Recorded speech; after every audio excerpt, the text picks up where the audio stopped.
போலி திராவிடம்னு சொல்லிக்கிட்டு இருக்கும்போது 3 பேரை காட்டுறாங்க. இதை ஒரு நிமிஷம் இந்து முன்னணி யோசிச்சா, எந்த தலைவரின் பெயரால் கட்சி நடக்குதோ, எந்த தலைவரின் பெயர் அந்த கட்சி கொடியில படத்தை போட்டிருக்காங்களோ அவங்கள வச்சுக்கிட்டு நீங்க அண்ணாவை அதர்மத்தின் அடையாளமா காட்டலாமா?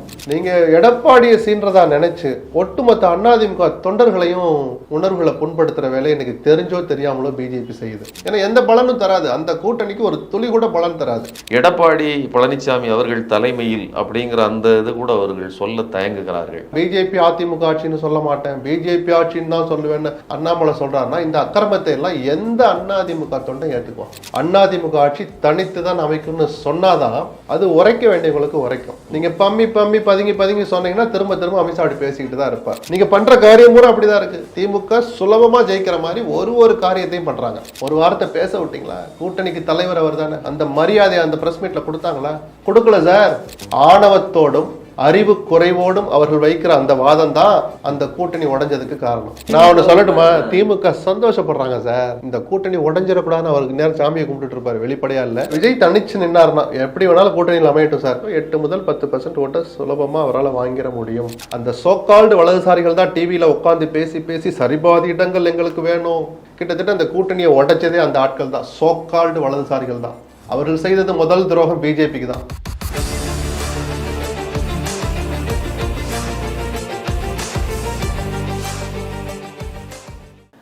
ஸ்பார்க் மீடியா நேயர்களுக்கு வணக்கம். இன்று நம்மோட கலந்துரையாட இருக்கிறார் மூத்த பத்திரிகையாளர் திரு SP லக்ஷ்மணன் அவர்கள்.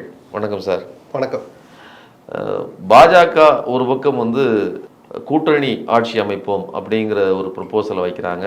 அமித்ஷா அவர்கள் அப்படிதான் சொல்லியிருக்காங்க. அது மட்டும் இல்லாமல் எடப்பாடி பழனிசாமி அவர்கள் தலைமையில் அப்படிங்கிற அந்த இது கூட அவர்கள் சொல்ல தயங்குகிறார்கள். ஆனால் அதே நேரத்தில் நாங்கள் அதிமுக தனிப்பெரும்பான்மையாக ஆட்சி அமைக்கும்னு சொல்லி நேற்று பேசிய எடப்பாடி பழனிசாமி அவர்கள் பேசியிருக்காங்க. இந்த முரண்பாட்டை நீங்கள் எப்படி பார்க்குறீங்க? முரண்பாடு இல்லை, அதாவது கூட்டணி ஆட்சிங்கிற ஒரு கோரிக்கையை ப்ரப்போஸ் பண்ணலை, அவங்க அனௌன்ஸ்மெண்ட்டே பண்ணுறாங்க. இதை தான் ஒரு அதிர்ச்சியோடு அதிமுக தொண்டர்கள் பார்க்குறாங்க. யாருக்கிட்ட டிஸ்கஸ் பண்ணீங்க? எடப்பாடியோட பேசுனீங்களா? எப்போ பேசுனீங்க? அதுக்கு எடப்பாடி ஒத்துக்கிட்டாரா? கூட்டணிக்கு மிரட்டி உரட்டி கொண்டு போய் அறிவிக்க வச்சிட்டீங்க.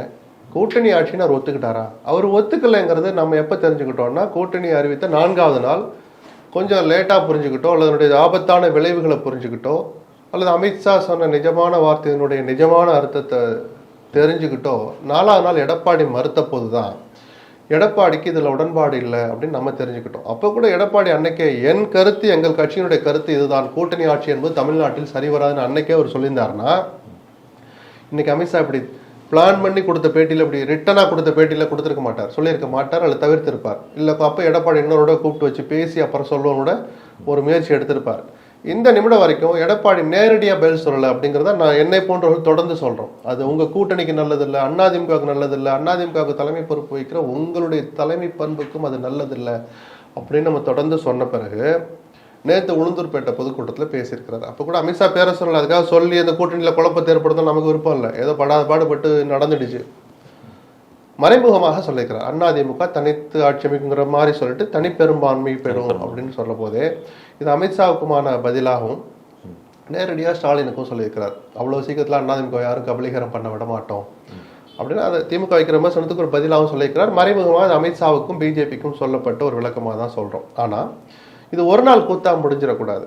ஒரு சுற்றுப்பயணம் அறிவிச்சிருக்காருல, போகிற ஊர்ல எல்லாம் பேசணும். இவர் பேசுறதுக்கு முன்னாடி பேசுகிற அந்த 2ஆம் கட்ட தலைவர் பேசுகிறோம், அண்ணன் எடப்பாடி தலைமையிலான ஆட்சி அதிமுக ஆட்சி தனித்து தான் அமைக்கும்னு சொன்னாதான் அது உரைக்க வேண்டியவங்களுக்கு உரைக்கும்.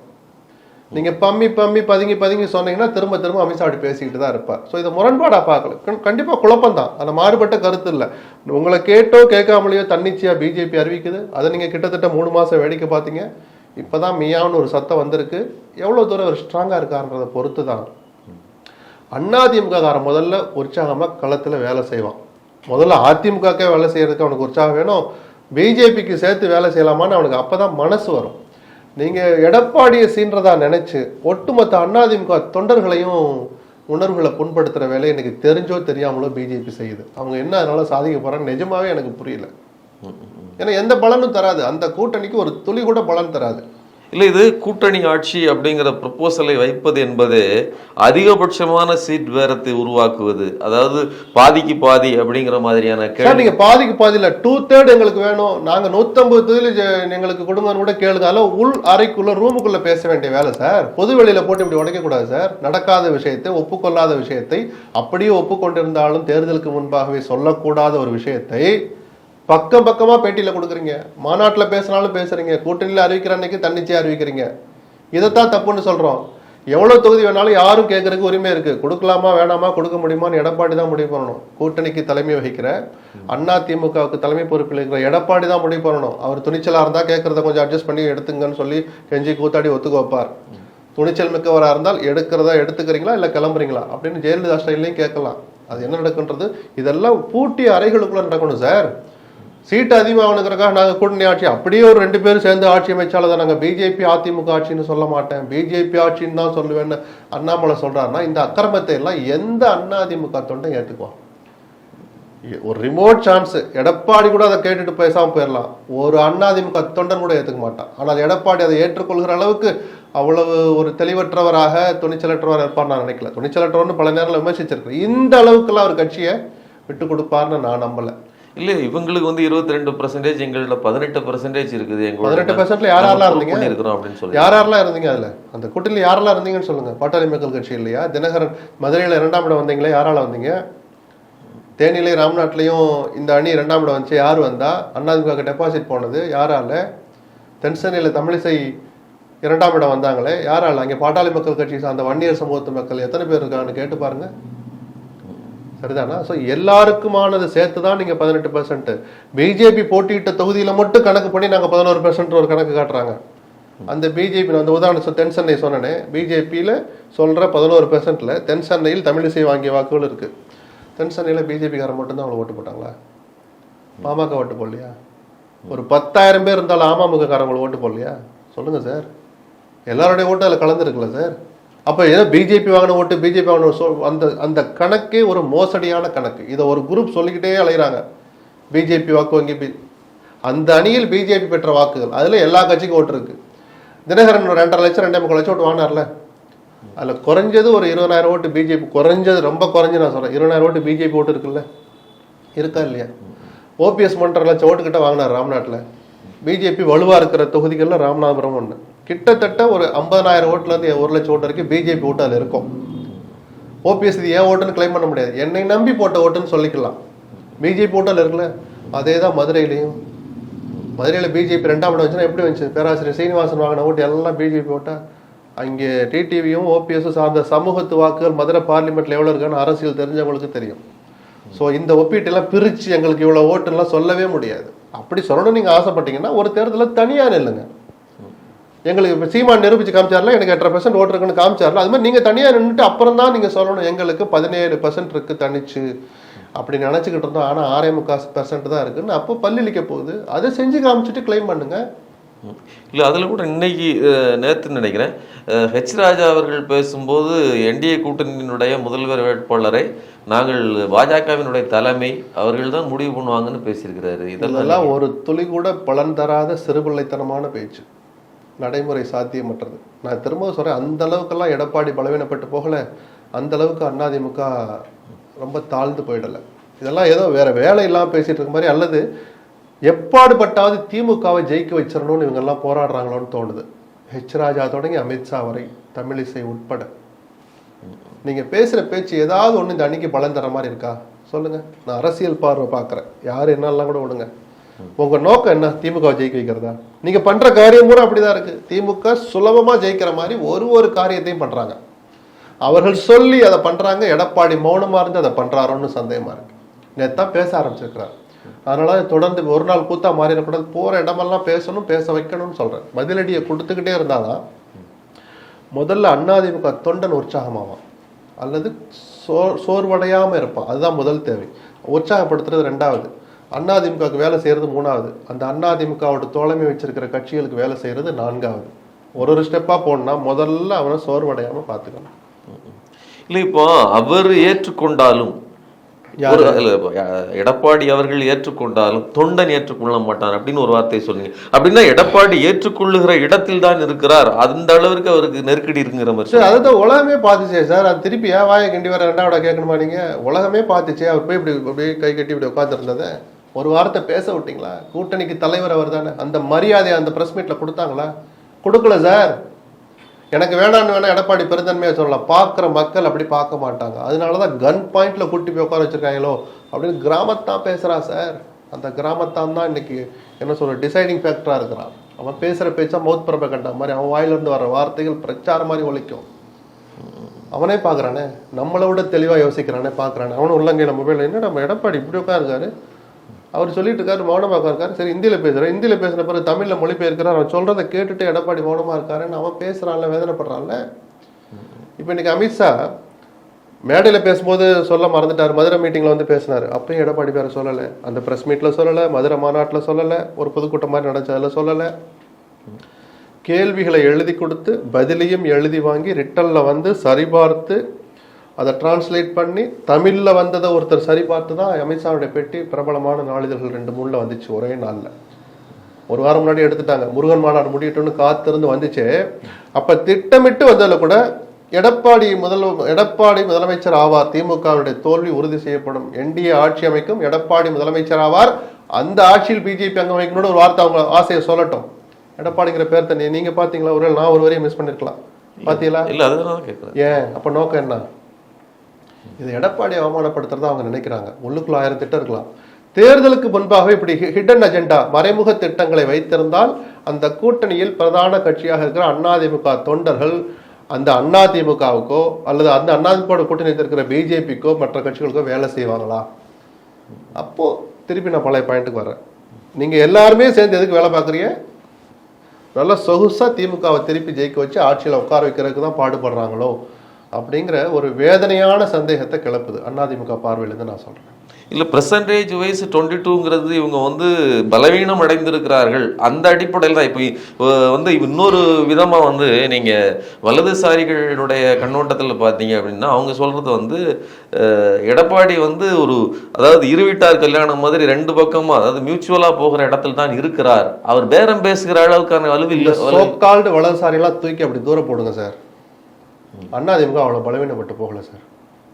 அந்த சோக்கால்டு வலதுசாரிகள் தான் டிவியில் உட்காந்து பேசி பேசி சரிபாதி இடங்கள் எங்களுக்கு வேணும், எந்த சீட்டு நாங்கள் தான் முடிவு பண்ணுவோம், இந்திரா எம்ஜிஆர் காலத்து இது மாதிரி வரணும் ஒப்பந்தம் அப்படின்லாம் அந்த ஜனவரியில் 24 ஜனவரியில் நான் சொல்கிறேன், ஜனவரி பிப்ரவரியில் பேசி கிட்டத்தட்ட அந்த கூட்டணியை உடைச்சதே அந்த ஆட்கள் தான், சோக்கால்டு வலதுசாரிகள் தான்.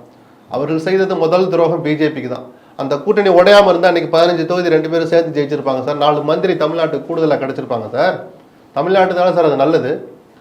அதனால அந்த பேரை கேட்டாலே எனக்கு எரிச்சல் வருது. நீங்கள் சார்ந்திருக்கிற அந்த கொள்கை உடையவர்கள் பிஜேபிக்கும் உதவியா இல்லை, அந்த அதிமுகவுக்கும் உதவியா இல்லை. பேசி பேசி பேசி இதை கெடுத்ததே சோக்கால்டு வலதுசாரிகள் தான். யதார்த்தம் புரியாமல், உண்மை புரியாமல், கள நிலவரம் தெரியாமல், தெரிந்து கொள்ள விரும்பாமல், ஆணவத்தோடும் அறிவு குறைவோடும் அவர்கள் வைக்கிற அந்த வாதம் தான் அந்த கூட்டணி உடைஞ்சதுக்கு காரணம். ஒரு தொழில் கூட பலன் தராத அந்த விஷயத்தை அதுக்கு மேலே நம்ம வாதிக்க வேண்டும். இல்லை ஒரு பக்கம் நாங்கள் வந்து தனி பெரும்பான்மையுடன் ஆட்சி அமைக்கும் அதிமுகன்னு பேசின எடப்பாடி, இன்னொரு பக்கம் வந்து திமுக என்கிற தீய சக்தியை வீழ்த்துவதற்கு வாக்குகள் சிதறாமல் இருப்பதற்காக நாங்கள் வந்து பாஜகவுடன் இணைகிறோம்னு சொல்றாரு. அது எப்படி? அதாவது தன்னால் தாங்கள் தான் வந்து வீழ்த்த போகிறோம்னு சொல்லிட்டு அந்த வாக்குகள் சிதறாமல் இருப்பதற்காக அணியை பலப்படுத்துறாரு சார். இப்போ பிஜேபியை சேர்த்திருக்கிறோம், இன்னும் பல கட்சிகள் வரும்னு சொல்றாரு. யார் வந்தாலும் கூட்டணி ஆட்சியில் பங்கு இல்லைங்கிற வார்த்தையை லேசா சொல்ல ஆரம்பிச்சிருக்கிறார். நீங்க திமுக ஆட்சியில் இருக்கு, வலுவான கூட்டணி சொல்ற தொடர் வெற்றிகளை பெற்றுட்டு இருக்கிற திமுக கூட்டணி வேணான்னு யாராவது ஒருத்தர் விட்டு கொடுக்குறாங்களா? வேல்முருகன் லேசா கண்ண கசக்குனா இங்க வா என்ன தூசி விழுந்துச்சான்னு ஊதி விடுறாரு ஸ்டாலின். அந்த வேல்முருகன் கூட தன்னை விட்டு போயிடக்கூடாது, அவ்வளவு கவனமா இருக்காருல்ல. அதை பலவீனமாகவோ கோழைத்தனமாகவோ எல்லாம் சொல்ல முடியாது. ஒரு தலைவன் செய்ய வேண்டிய வேலை, கூட்டணிக்கு தலைமை வகிக்கிற தலைவர் செய்ய வேண்டிய வேலையை அவர் செய்யறாரு சார். அப்ப ஆட்சி அதிகாரத்தில் இருந்துட்டு எடப்பாடியை விட இன்னும் கொஞ்சம் அதிகமா பணபலத்தோடு இருக்கிற திமுகவே அவ்வளவு மெனக்கெடுதுன்னா, ஆட்சியை இழந்த எடப்பாடி மீண்டும் பிடிக்கணுங்கிற பிரயத்தனப்பட்டு இருக்கிற எடப்பாடி அதை செய்ய மாட்டாரா? கூட்டணியை பலப்படுத்த மாட்டாரா? பலப்படுத்துவார். இன்னும் மேலும் சில கட்சிகள் வரும். வந்தாலும் கூட்டணி ஆட்சியில் இடமில்லைங்கிறத அவர் மறைமுகமா சொல்ல ஆரம்பிச்சிருக்கிறார். அதுல அவர் உறுதியா இருக்கிறாரா, இருக்க விடுறாங்களா பிஜேபி மாதிரியான கட்சிகள் அப்படிங்கிறத பொறுத்து இருந்தா பார்க்கணும்.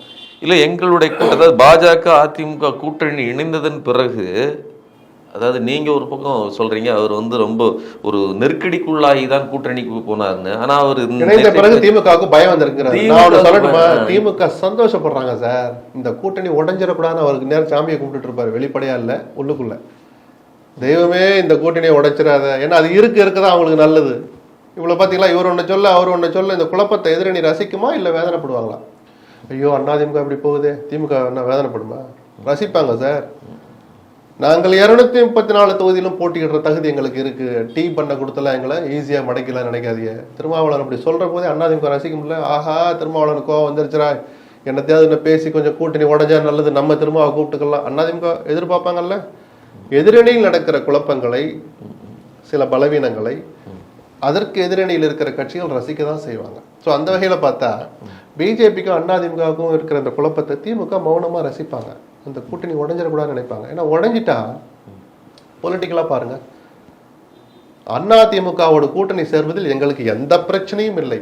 ஆனால் பிஜேபியோடு இருக்கிற அதிமுகவோடு சேர மாட்டோம் திருமாவளவன் 10 நாள் முன்னாடி சொன்னாரா? அப்ப அதுக்கான வாசல் திறந்துடுமா? பிஜேபி அதிமுக கூட்டணி முறிந்தால் கூட்டணி கணக்குகளை மாறுவதற்கான வாய்ப்பு 60% இருக்கு, பாதிக்கு மேல இருக்கு. அதனால விஜய்க்கே அந்த கதவு திறந்துடும் இல்ல. கொள்கை எதிரின்னு சொல்லியிருக்கிறாரு பிஜேபி. அப்படிப்பட்ட பிஜேபி இருக்குமா கூட நான் அப்படி அதெல்லாம் விட்டுருங்கப்பா, வேற வேலையை பாருங்கப்பான்னு இப்ப சொல்ற விஜய் நாளைக்கு ஒருவேளை இந்த தடவை கொஞ்சம் போய்க்கலாமான்ற ஒரு யோசனை வருமில்ல. அந்த பிஜேபி இருந்தாலும் அவர் வரமாட்டாலும் நான் சர்டிஃபிகேட் கொடுக்க மாட்டேன். அரசியல்ல எதுவும் சாத்தியம். அவர் இதுவரைக்கும் சொன்ன வார்த்தைகளை வச்சு பார்த்தா அதிமுக பிஜேபி கூட்டணி முறிந்தால் திமுகவுக்கு அது நல்ல செய்தி அல்ல. இல்ல ஒருவேளை 3 அணி அமைஞ்சதுன்னு வச்சுக்கோங்களேன், அதுல வந்து இப்போ பிஜேபி தனியாகவும் அதிமுக விஜய் இவர்கள் தனியாகவும் இருந்தா திமுகவுக்கு லாபம் தானே. எப்பவுமே 3வது அணி விஜய் வந்து விஜய் தனிச்சு நின்னாருன்னா எப்படி வேணாலும் கூட்டணியில் அமையட்டும் சார். இன்னைக்கு இருக்கிற இதுபடி விஜய் இன்னும் தீவிர கல அரசியலுக்கு வரல, இனிமேல் தான் சுற்றுப்பயணத்தை ஆரம்பிக்க போறேன்னு சொல்றாரு. ஆனாலும் கூட 8 முதல் 10% ஓட்டை சுலபமா அவரால் வாங்கிட முடியும் அப்படின்னு ஒரு பார்வை இருக்கு. என்னை போன்றவர்களே அதை கலை யதார்த்தத்தை புரிஞ்சும் நம்ம சொல்றோம். அந்த 10% யாருடைய ஓட்டு? திமுக கிட்ட இருந்து போகலாம், சிறுத்தைகள்ட்ட இருந்து போகலாம், சீமான்ட்ட இருந்து போகும். ஆக மொத்தம் ஒரு 10 வச்சிருக்கிறாரு. அந்த 10 அதிமுகவோடு சேர்ந்தால் திமுகவுக்கு அது நல்ல செய்தி இல்லை. இன்னும் சொல்ல போனா நாங்க 18 வச்சிருக்கோங்கிறது தனியா இருந்தாரு. யாரு இப்ப பாஜக பிஜேபியோட நிச்சயமா அப்படி ஒரு பிரிஞ்சாங்கன்னா பிஜேபியோட விஜய் போக மாட்டார். புரிஞ்சுக்கோங்க. வெறுமனே அதிமுக விஜய் இணைஞ்சாலே நிச்சயமா பாட்டாளி மக்கள் கட்சி அதுலதான் போய் சேரும். ஏன்னா ஜெயிக்கிற கூட்டணின்ற ஒரு பார்வையை டாக்டர் பார்ப்பார். நிச்சயமா அது ஒரு கெமிஸ்ட்ரியை ஒர்க் அவுட் பண்ணும். அதை நான் மறுக்கவே மாட்டேன். அந்த அணி அமைஞ்சிட்டா திமுகவுக்கு சிக்கல் தான். அப்போ அவர் தனியாருன்னா ஒரு விஷயம், சேர்ந்து இருந்தா ஒண்ணு, எங்கேயுமே போகாம அல்லது சேரக்கூடாதோட சேர்ந்தா அது ஒரு பார்வை. இதுல எது விஜய் தனித்து நிற்பதை தவிர வேற எது செஞ்சாலும் திமுகவுக்கு சிக்கல் தான். தனிச்சு நிற்கிறது மட்டும்தான் திமுகவை காப்பாற்றும். இன்னைக்கு இருக்கிற சினாரியோவை வச்சு நான் சொல்றேன். இல்லை இப்போ பிரிஞ்சிடக்கூடாதுன்னு திமுக நினைத்து எதிர்பார்க்கிறது அப்படின்னு சொன்னீங்க. அப்போ அதாவது பிரிகிற அளவில் கலகலத்தில் இருக்கிறதா அல்லது பிரிய முடியாத அளவுக்கு இன்டாக்டா இருக்காங்க? அவ்வளவு சீக்கிரமா எல்லாம் எடப்பாடி பிரிஞ்சு வரமாட்டாங்க சார். அவ்வளவு எங்க அந்த கூட்டணி அந்த ஃப்ரேமை கொஞ்சம் யோசிச்சு பாருங்க. கூட்டணி அறிவிச்ச அந்த ஃப்ரேமை இவர் இப்படியே உட்காந்துருக்கு, அமித்ஷா நினைச்சதை பூரா சொல்லிட்டு இருந்த ஃப்ரேமை நினைச்சு பாருங்க. ஏதோ ஒரு நிர்பந்தத்துக்கு ஆட்பட்டு தானே அவர் போய் அப்படி உட்கார்ந்தார். அப்படிப்பட்ட எடப்பாடி இந்த ஒரு 6 மாசத்துக்குள்ள இன்னொரு துணிச்சல் வந்து ஒரு புலிப்பாய்ச்சல் பாய்வாரெல்லாம் நம்பி ஏமாறாதீங்க. அந்த தப்பெல்லாம் செய்ய மாட்டார், செய்யவும் முடியாது. சரி, இப்படி ஒரு நெருக்கடிக்குள்ள இருக்கும்போது நீங்க முதல்ல சொல்றீங்க, ஆரம்பத்துல இருந்தே சொல்லிட்டு வரீங்க, தொண்டர்களுக்கு அதிமுக தொண்டர்களுக்கு ஓப்பான வேலைகளை பாஜக செய்யவில்லை, அவர்களுடைய பேச்சும் செயல்பாடுகளும் அதிமுக தொண்டனுக்கு விருப்பமானதாக இருக்காது. சரி, அதை விரும்பினதை கூட செய்ய வேண்டாம், அவளை நோகடிக்காம இருங்கன்னு தான் சொல்றேன். அதை திருப்திப்படுத்துற அளவுல தொடர்ந்து எடப்பாடி அவர்கள் அடுத்தடுத்து பேசினாலும் கூட பாஜக தொண்டர்களோடு இணைந்து செயல்படுவதற்கு களத்தில் இருவரும் இணைந்து இயங்குவதற்கான களம் இருக்குதா? அது நம்ம டிசம்பர்ல தான் பேசணும். ஏன்னா 1000 பிரச்சனைகளோட எல்லா அணிகளும் இருந்த காலம் உண்டு. எத்தனை விருப்பம். இப்ப நான் கூட ஒன்று சொல்லுவேன், இந்த ஆட்சி திமுக ஆட்சி அமைஞ்சு 21ல் மே ஜூன்ல அமைஞ்ச பிறகு ஒரு 6வது மாசத்துல இருந்து நான் ஒரு கருத்தை தொடர்ந்து சொல்றேன். 10 வருஷமா ஆட்சியில் இல்லாம ஆட்சிக்கு வந்திருக்காங்க. சந்தோஷப்பட வேண்டிய திமுக தொண்டன் இன்னைக்கு சந்தோஷமா இல்லை. அவன் எதையோ இழந்தது மாதிரி இருக்கிறான், மந்திரிச்சு விட்ட மாதிரி தெரியறான் அப்படின்னு கலோக்கிலாவும் சொன்னேன், கல யதார்த்தத்தையும் சொன்னேன். இன்னைக்கு வரைக்கும் அந்த நிலைமை தொடருது. என்ன சார் நீங்கள் திமுக தொண்டை சந்தோஷமா இல்லைங்கிறீங்க, 40-40 அங்கே நடுவில் ஜெயிக்கலையான்னு கேட்குறீங்க. கேளுங்களேன் ஏன் ஜெயிச்சா. ஏன்னா 1000 வருத்தம் இருந்தாலும் தேர்தல்னு வர்ற போது அந்த அந்த கசப்பெல்லாம் ஒரு பக்கம் சரி அப்புறம் பேசிக்கலாம், நம்ம ஒன்றியம் தானே, நம்ம மாவட்ட செயலர் தானே, அப்புறம் பேசிக்கலாம்னு ஒதுக்கி வச்சுட்டு களத்தில் இறங்கி வேலை செய்வாங்க. அது திராவிட இயக்கங்களுக்கே உரிய ஒரு கேரக்டர், அது அடிப்படை குணம். அது திமுகவும் அப்படிதான், அதிமுகவும் அப்படிதான். 1000 கஷ்டம் இருந்தாலும் வேலை செய்வான். ஆனால் போன தடவை அவன் நொந்து போயிட்டான் அதிமுக தொண்டை. ஏன்னா ஜெயிக்க போகிற நேரத்தில் பிஜேபி கூட்டணி விட்டு இப்படி விலகி வந்துட்டாரு, விலகிற அளவுக்கு அண்ணாமலை அப்படி பண்ணிட்டாப்லையே அப்படின்னு 1000 வேதனை. மெகா கூட்டணி அமைக்கிற ஒன்றும் கவலைப்படாதீங்க, தீர்மானம் போட்டு பிஜேபி போட்டு வெளியில் வந்தார்ல 24 3 மாதம் முன்னாடி, தேர்தலுக்கு முன்னாடி எடப்பாடி அந்த முடிச்சுட்டு பட்டாசு வெடிச்சு கொண்டாடினாங்க தலைமை கழக வாசல்ல. ஏன்னா அண்ணாமலைக்கு ஒரு பதிலடி கொடுத்த மாதிரி தலைவர் துணிச்சலாக முடிவு எடுத்தார்னு. முடிவு எடுத்துட்டு என்ன சொன்னார்னா, நாங்கள் ஒரு மெகா கூட்டணி அமைப்போனார். அமைக்க முடியல, பாட்டாளி மக்கள் கட்சியை கூட கூட்டிட்டு வர முடியல. அந்த வேதனையில தேர்தலுக்கு முன்பாக அவன் சோர்ந்துட்டான். ஏற்கனவே தொடர் தோல்வி, நாடாளுமன்ற தேர்தலில் இப்படி பலமிக்க திமுக கூட்டணியை வீழ்த்துறதுக்கு நம்ம குறைஞ்சபட்சம் ஒரு அணியை பாமக வந்தா கூட வட மாவட்ட ராமதாஸ் இந்த சண்டையில அப்பா பையன் சண்டையில ஒரு வார்த்தை உண்மையை சொன்னாரு. நம்ம அதிமுக அணியில சேர்ந்திருந்தா நாம 2-3 இடம் ஜெயிச்சிருக்கலாம், அந்த அணி ஒரு 6 இடம் ஜெயிச்சிருக்கலாம். நிஜமான நிஜம் அதை நான் தொடர்ந்து சொல்றேன். ஸோ அந்த பாமக கூட இவரால் கொண்டு வர முடியலையே. அதனால தேர்தலுக்கு முன்பாக சோர்ந்துட்டானே தவிர அவன் ஒன்றும் வெறுத்து போய் வேற கட்சிக்கெல்லாம் போகலை. பட் ஸ்டில் இப்போ சட்டமன்ற தேர்தல் வரும்போது கொஞ்சம் கூடுதல் உற்சாகம் வரும். இது நம்ம தேர்தல் அப்படிங்கிற உணர்வு வந்துடும். அதிமுகவும் சரி திமுகவும் சரி தொண்டர்கள் தங்களுடைய கசப்புகளை மறந்து வேலை செய்ய ஆரம்பிச்சிருவாங்க.